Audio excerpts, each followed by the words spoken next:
Christ is risen. Truly he is risen.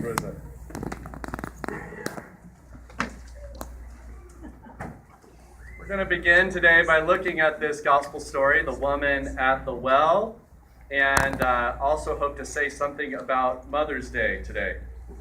I've been speaking about the joy of the Paschal light, at least last Sunday I did, how in the middle of the night 4 weeks ago, we were outside with candles and knocking on the door and coming into the church and the church being lit up as we came in. And I said last week, and I'm saying again, that the joy that was with us, that like just by the liturgical movement somehow, it wasn't just something we were doing, but rather even something that was happening to us. We were participating in it, and it was still happening to us.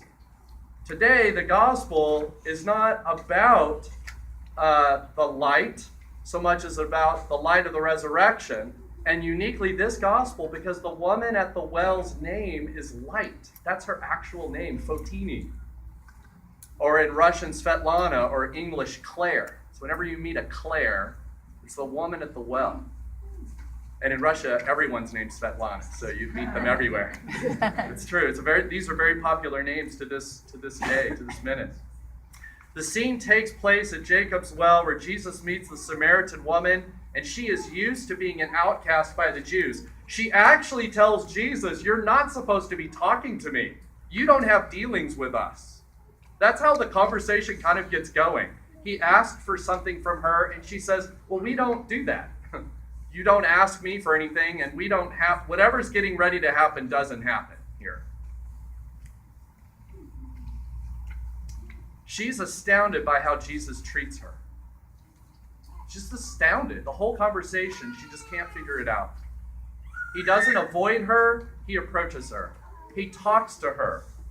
And asking something from her is a really big deal, and something that must have really surprised her. And even to the point to where he points out her moral failure and all those husbands, and that she's with one that she's not married to now. Even then, the expected didn't happen. She could have expected, well, this is the end of the conversation. I mean, he's a rabbi. It's done. Now it's done for sure. But that's not what happens. As soon as he prompts her to reveal about herself, he says, "Go call your husband." She says, "I don't have one." And he goes, "Well, you've had 5. And you're with a man right now you're not married to." When that happened, where she kind of revealed about herself some, Jesus reveals everything about himself to her. That he is the Messiah. Again, a surprise. She couldn't have expected that to be coming. They're having a conversation about living water. It's a very long conversation, the longest conversation Jesus has with anyone that's recorded in the New Testament. That long.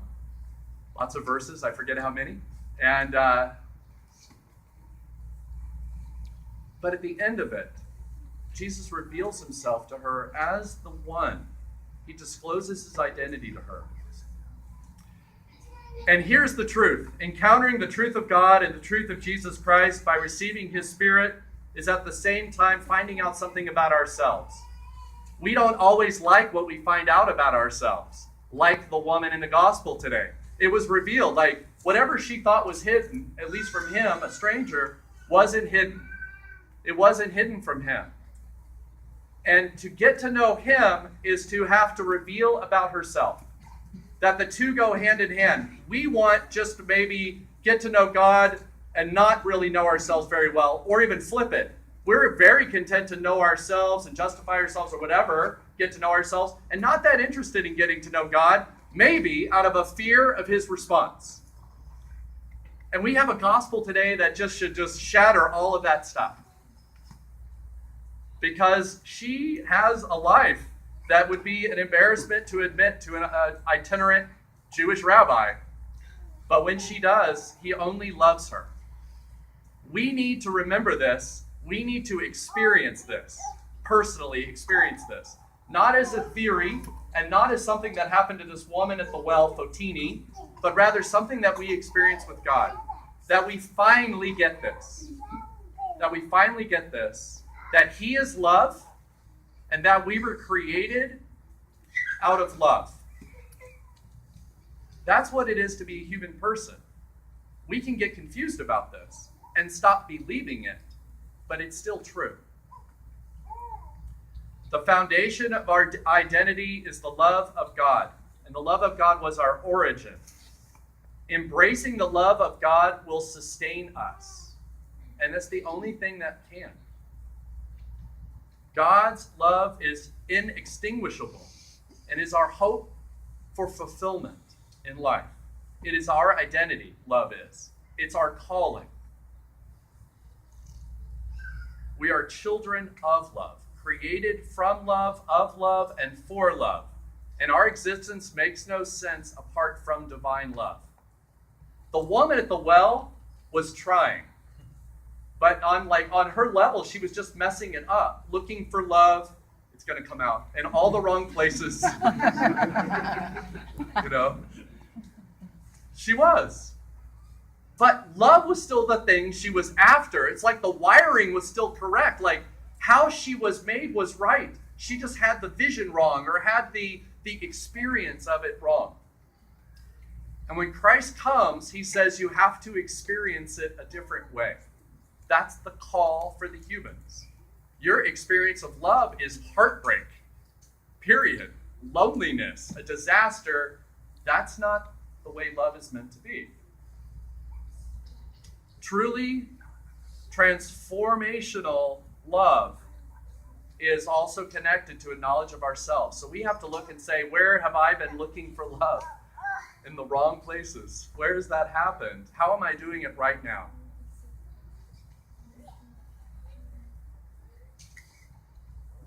So the invitation from Jesus is a change of life, a change of heart, a change of how we even think about love. And all of us in the room need to go through this.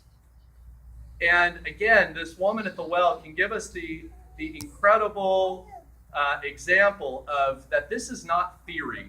This is not philosophy. This is not like, what do we believe again about love? I forget. I had it in Sunday school and it's escaped my mind. That's not good enough. The love we're talking about has to be experienced by us. The love of God has to be experienced by us. Has to be. Knowledge is always personal. If it's somehow at a distance, it's not true knowledge. Not transformational knowledge anyway. It's just knowledge maybe, but it's not enough to transform us. Anytime we stand apart from God and know about him, all we have is some information. And we might be tricked to go, well, I need to keep all the facts straight.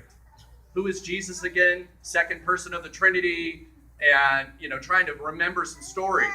But if we've experienced God, it's just open to us. We're able to say something because we say something about our own lives, how they've changed, the surprises we felt, maybe a softening of our hearts or something. There's a change that happens when we have the experience, the relationship with God.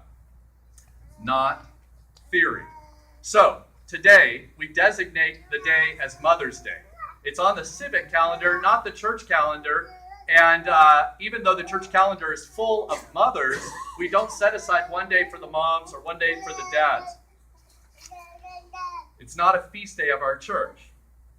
But this year, on Great and Holy Friday, cast your mind back 4 weeks or so, it dawned on me that Great and Holy Friday is a type of Mother's Day. I know it's a little bit of a stretch, but it hit me really strong that day.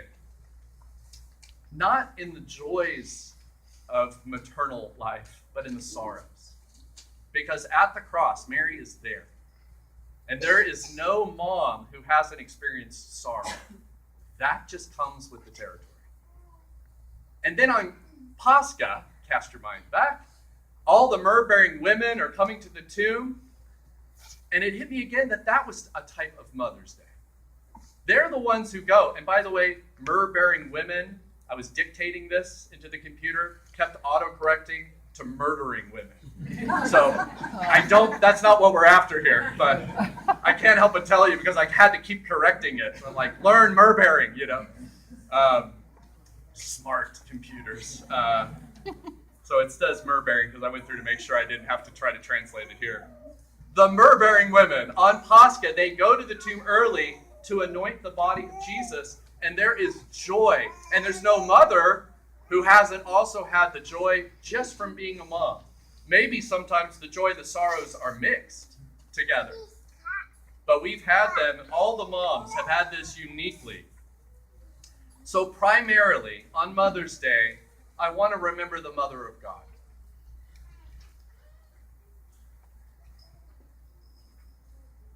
Who has experienced the joy and the sorrow as much or more than any of the moms here. And can be someone to rely on in the midst of joy and sorrow. Because she's been there. And to a greater extent. And like a true mother, Mary carried Christ in her womb until her days were accomplished, is the way it said. That she should be delivered and give birth. She wrapped him in clothing, swaddling clothes, and laid him in a manger.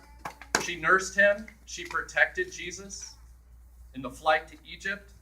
She worried about him in the time of his adolescence, like all moms do. She's not separate from you. It's all there in the scripture. She was there at the first miracle of Cana in Galilee.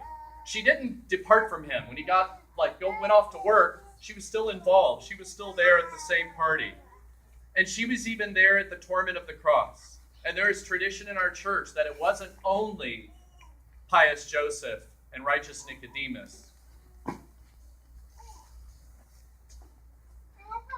but also the Mother of God, who had the body of her Son released to her. That she was there from beginning to the end, and really past the end, as we believe. We'll all go past the end as well into a new beginning. The beginning will keep going, however we want to say it. In that even in her death, she's not separated from Christ, her Son. And this is our teaching. Her glorious falling asleep, she is raised up and united in heaven with her Son and abides with him. Mary was told that she would have a son and that it was going to be difficult. And she pondered all of these things in her heart, it says. She meditated on them. She reflected on them. She thought about them. And for those in our community that are mothers, with all the joy and the sorrow that's unique to motherhood, and a couple of moms in the room are brand new mothers today, the last couple of months or so.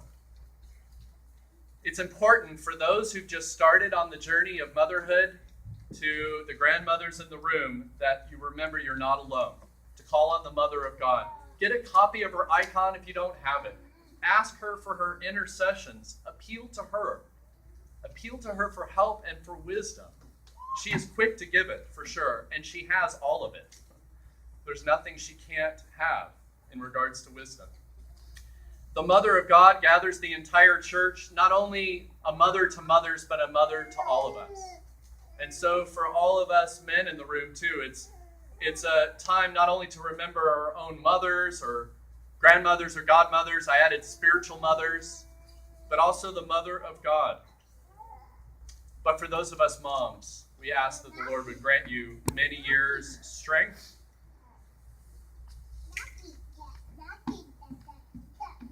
strength to persevere in sorrow and to celebrate in joy.